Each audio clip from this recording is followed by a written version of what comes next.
Welcome back. This integrations looks quite complicated. Here I will be using beta function. Okay, so we know what is beta function. We have beta of m n equals to integral 0 to 1 x raised to m minus 1 minus x raised to n minus 1 dx. So now if we compare with these and these beta functions, what we have. So therefore 1 by 3 is equals to m minus 1 is implies m equals to 1 by 3 plus 1.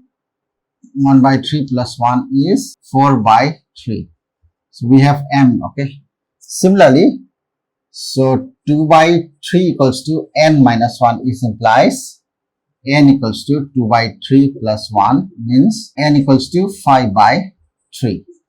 So we have m and n. Okay. So therefore this integral is same as beta of mn. Okay.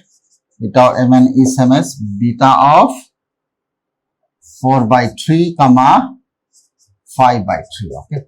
So we have beta of m, and in terms of gamma is gamma of m, gamma of n upon gamma of m plus n. So let's apply over here.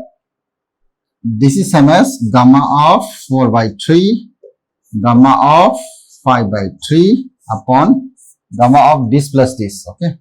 9 by 3 is 3. Okay. Gamma of 3 is same as 2 factorial. So I can write 2 factorial is same as 2. So I can say half 4 by 3 is same as gamma of same as 1 plus 1 by 3, and the gamma of 5 by 3 is same as 1 plus 2 by 3. Okay. So it is same as, so 1 by 2, 1 by 3, gamma of 1 by 3, 2 by 3, gamma of 2 by 3. Okay. 2 pi upon 9 into 3. Okay. Check it. Okay. Thank you.